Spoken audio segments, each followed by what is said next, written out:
Olá, boa noite. Polícia investiga a morte de criança vítima de tiro acidental no município de São Vicente Ferre. Polícia Rodoviária Federal divulga balanço de acidentes durante o feriado, com mais de 30 feridos e 5 mortos nas estradas. Em Caxias, o primeiro dia útil do ano tem intensa movimentação em agências bancárias da cidade. E ainda, pesquisa da CNDL e Serviço de Proteção ao Crédito aponta otimismo de brasileiros para a melhora na economia do país.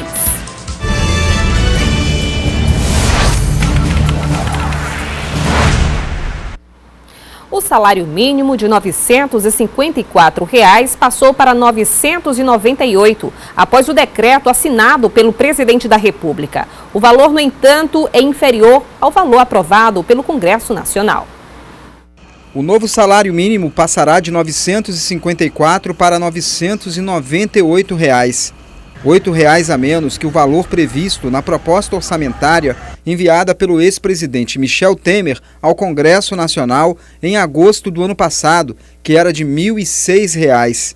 O valor do novo salário mínimo foi definido pelo atual presidente Jair Bolsonaro por meio de um decreto assinado logo após a posse nessa última terça-feira. A diminuição do valor estaria relacionada com o cálculo da inflação medida pelo INPC, Índice Nacional de Preço ao Consumidor, que projeta uma inflação menor do que a prevista anteriormente. O cálculo levaria por base o PIB de 2 anos atrás, ou seja, como estamos em 2019, seria o PIB registrado em 2017, que foi de 1%, mais o INPC, ou seja, o cálculo da inflação anual de 2018. Então, houve um decréscimo nesse percentual da inflação. Cerca de 48 milhões de brasileiros serão beneficiados com o reajuste. O governo projeta que para cada real de aumento no salário mínimo, o impacto nas contas públicas será de 300 milhões de reais. Já para quem recebe, os R$ 44 a mais por mês que serão pagos vão fazer diferença. Faz uma grande diferença se você pegar R$ 44 em relação a 954, é uma grande diferença. Agora, se você pegar 44 em relação a R$ 5.000, a diferença é muito grande. Para o próximo ano, o novo governo deverá alterar a forma de cálculo para o reajuste do salário mínimo, que desde 2011 leva em conta a inflação e o crescimento do PIB. A partir de 2020, com certeza, o novo governo deverá criar novo cálculo, ratificar o que tem sido praticado até agora, mas está previsto até 2019. Segundo o DIEESE, Instituto de Pesquisa e Assessoria do Movimento Sindical Brasileiro, o valor do salário mínimo para sustentar uma família de 4 pessoas deveria ser de aproximadamente R$ 4.000. Este economista, no entanto, ressalta que nessa conta é preciso considerar a quantidade de pessoas que trabalham na família. R$ 4.000 dividido para as 4 pessoas daria aproximadamente o salário mínimo individual que hoje o governo coloca como decreto. Então, o salário mínimo seria individualizado, seria aproximadamente R$ 1.000, que é o aproximado de 998, o atual, pelo decreto editado ontem, pelo presidente Bolsonaro. Dados da Agência Nacional do Petróleo mostram que o ano de 2018 terminou com os preços em alta para o consumidor final do diesel e da gasolina. Em 2019 já começou com o anúncio feito pela Petrobras que reajusta o preço do diesel nas refinarias.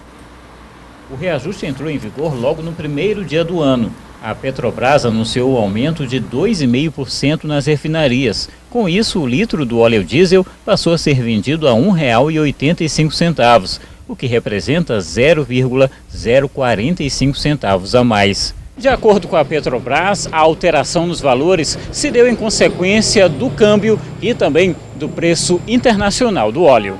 Em São Luís, a variação nos preços ainda não começou a ser sentida. A informação pegou muita gente de surpresa. No momento não tem informação, eu não sei o valor que aumentaram, mas não é vantagem não. Pode complicar o trabalho? Eu creio que sim. Reajustes nos valores cobrados pelo diesel podem ter reflexos em vários setores. É o combustível que abastece, por exemplo, ônibus, caminhonetes e caminhões. Quem depende do abastecimento para trabalhar teme voltar a ter prejuízo ou ter que repassar aos clientes. É o caso deste comerciante, que usa o veículo para fazer entregas. Você vai doer no bolso, né? A gente trabalha diariamente com combustível a diesel e vai ter um aumento, então para nós vai doer no bolso realmente. O aumento também é consequência do fim do subsídio, concedido pelo governo federal após a greve dos caminhoneiros, que parou o país no ano passado. Nelson trabalha na estrada há 37 anos. Não gostou nem um pouco da novidade. Não, aí vai complicar, né? Se o óleo subir e o frete não, né? O frete tá baixando aqui, pô. Aí é problema, né? E quase 30 pessoas ficaram feridas durante a Operação Réveillon, que começou na última sexta-feira. O caso mais recente foi o de uma idosa que morreu atropelada ontem à noite, próximo ao terminal da integração do Maracanã. O balanço parcial da Operação Réveillon registrou até o momento 18 acidentes nas estradas federais que cortam o estado. 28 pessoas ficaram feridas e 5 morreram. 3 mortes em apenas um acidente. Na BR-010, próximo à cidade de Açailândia, um pneu estourado por conta de um buraco teria sido a causa de uma colisão frontal entre um carro e uma moto. O motoqueiro e 2 ocupantes do veículo morreram no local. Na BR-222, próximo à Barra do Corda, um bebê de 1 ano e 3 meses, que estava sendo transportado com o cinto, mas sem a cadeirinha de segurança, perdeu a vida após o veículo em que ele estava bater numa carreta. Na colisão com uma carreta, colisão lateral, acabou a criança sendo esmagada porque ela usava o cinto, quando o dispositivo de retenção correto é a cadeirinha. De 1 ano a 5 anos é a cadeirinha que deve ser usada para transportar crianças. A 5ª vítima foi registrada no quilômetro 7 da BR-135, próximo ao bairro do Maracanã. Uma idosa morreu atropelada quando tentava atravessar a pista na noite de ontem. O número de acidentes registrados na Operação Réveillon foi menor que o do Natal. Por outro lado, a quantidade de mortes, 5, foi maior do que na operação anterior. O balanço da operação fim de ano novo, ele tem o lado positivo, que é a redução de acidentes em relação ao Natal, e o lado ruim é que aumentou um óbito em relação à Operação Natal. Foram 4 óbitos lá e 5 aqui. A gente faz essa comparação porque são dias iguais, de Natal para Ano Novo, e também a mesma quantidade. 5 dias lá e 5 dias agora na Operação Ano Novo. Segundo o relatório da Polícia Rodoviária Federal, do início da operação até o fim da tarde desta quarta-feira, foram registrados cerca de 20 acidentes com 33 feridos e 5 mortos.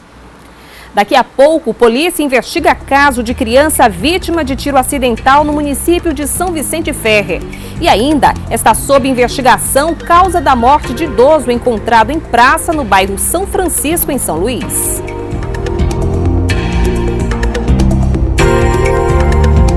Em São Vicente Ferre, a polícia está investigando o caso de uma criança de 4 anos de idade que morreu vítima de um disparo de arma de fogo.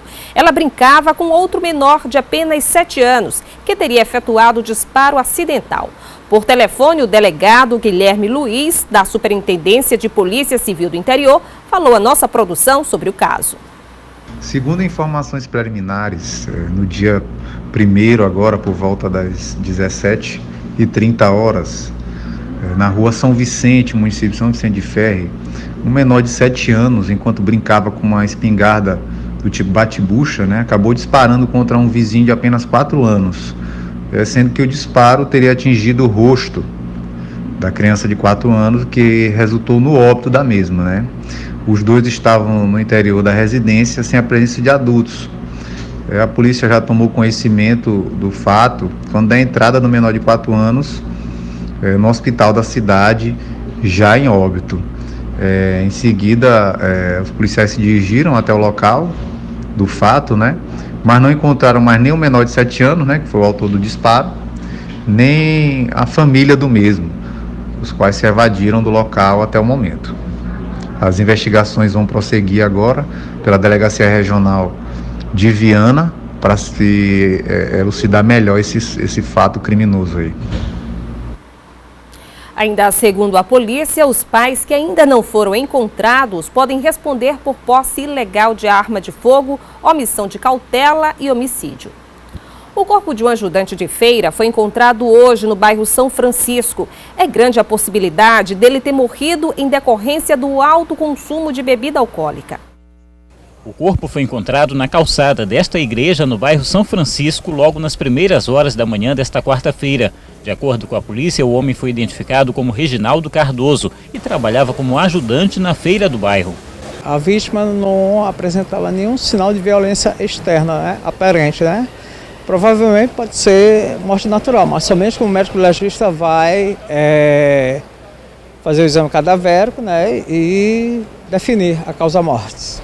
Uma das hipóteses é de que o homem não tenha resistido ao consumo excessivo de bebidas, já que seria dependente de álcool. A vítima, né, segundo informações, trabalhava aqui como ajudante na feira, né, e tinha informação que usava alcoólatra, né? Se pode dizer, né, ou outro tipo de droga que nós não conhecemos. Deve ser colocado em liberdade o filho do prefeito de Davinópolis, preso pelo crime de receptação no dia 31 de dezembro. Os detalhes com Isabel Gomes.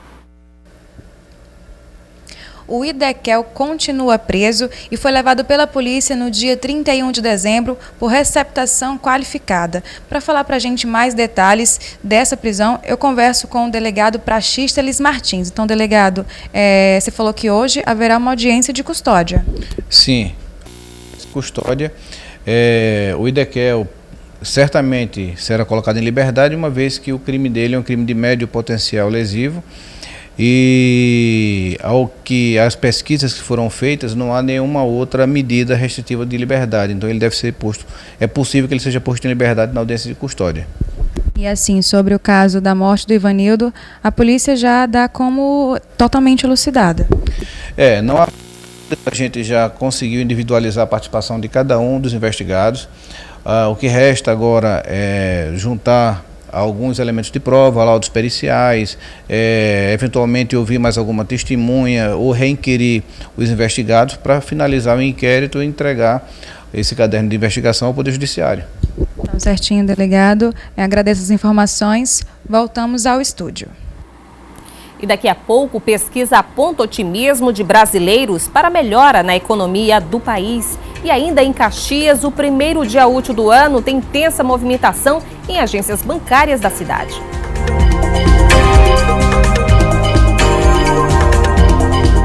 Quem está em dia com o IPVA agora pode ter certificado de registro e licenciamento de veículo em versão digital.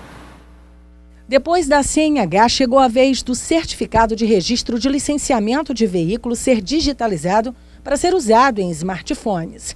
A novidade já é válida e qualquer pessoa pode ter acesso. Basta baixar o aplicativo Carteira Digital de Trânsito no Play Store e seguir as orientações de cadastro. No seu CRV, que é o recibo de transferência, o condutor vai ter o número de registro, que é um código de segurança, e o número do Renavan. Após colocar no aplicativo Renavan e código de segurança, automaticamente já vai aparecer o documento. Lembrando que se ele tiver mais de um veículo, pode ter mais de um documento também no seu aplicativo.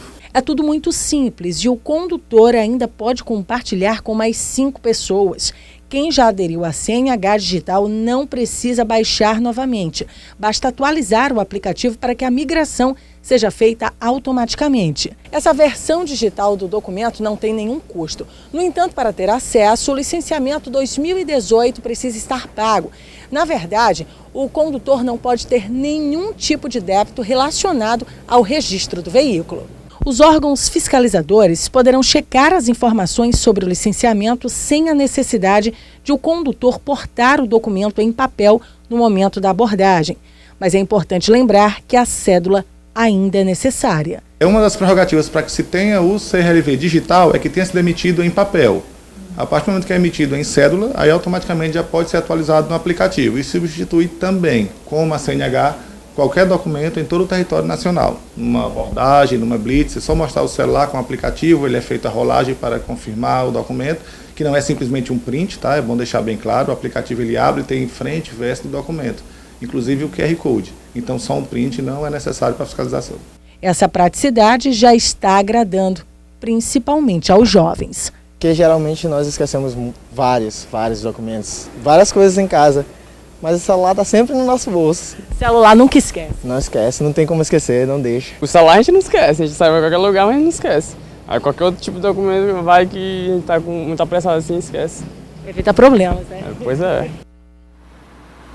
E atenção para essa informação repassada pelo Detran Maranhão. É falsa uma mensagem que circula em redes sociais com aviso de que o prazo para pagamento do seguro DPVAT com desconto termina nesta quarta-feira. Na verdade, o desconto é válido durante todo este ano. O primeiro dia útil do ano foi de intenso movimento nas casas lotéricas e agências bancárias em todo o estado.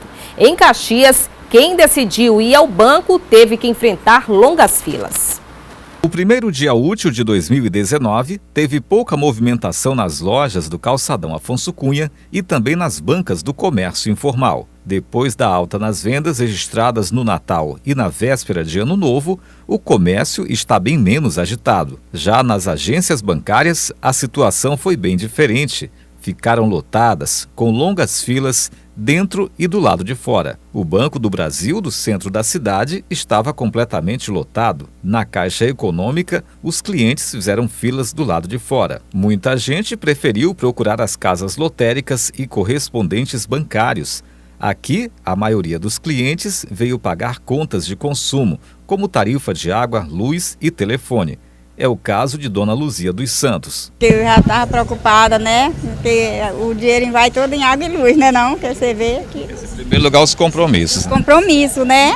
Agora o que sobrar, vamos... Aí comprar uma roupinha nova, fazer um almoço melhor. Almoço, Pois é. Estava só esperando abrir a lotérica. Estava só esperando abrir a lotérica. Outros clientes vieram pagar boletos bancários. O importante é ficar de olho nas contas para não sofrer lá na frente com juros altos. O importante é não atrasar, né? Atrasar. Até porque ele está atrasado mesmo. Tem resolvido outro problema lá na empresa com ele. Viu?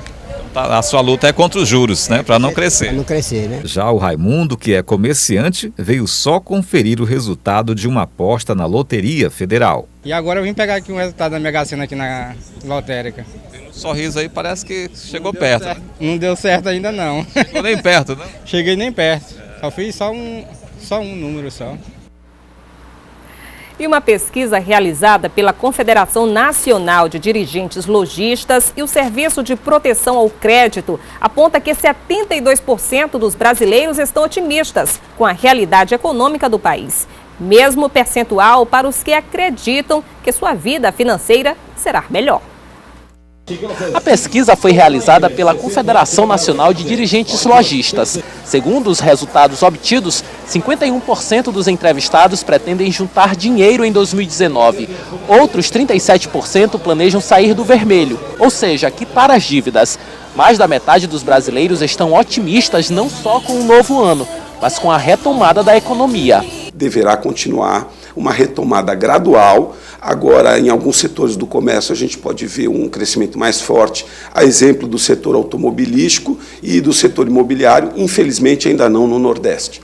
Entre os brasileiros mais otimistas, as perspectivas para esse ano são manter as contas em dia, fazer alguma reserva financeira e tem aqueles também que pretendem realizar algum sonho de consumo. Mas para a grande parte da população, a maior preocupação continua sendo reingressar ao mercado de trabalho. Estima-se que cerca de 28 milhões de brasileiros ou estão desocupados ou em situação de trabalho precário. Esse quantitativo equivale a mais de 1/4 de toda a população ocupada do país. No que se refere a mais oportunidades de emprego, a expectativa é que essa retomada em 2019 continue ocorrendo de uma maneira bem lenta. A gente vê um horizonte de retomada, baixa inflação, juro baixo, salários apertados por causa do período longo de desemprego, mas, ao mesmo tempo, olhando para diante, a gente vê poucas forças que possam realmente colocar a economia numa trajetória de crescimento mais sustentável. Essas e outras notícias você confere no portal MA10. Muito obrigada pela sua audiência. Fique a seguir com o SBT Brasil. Boa noite e até amanhã.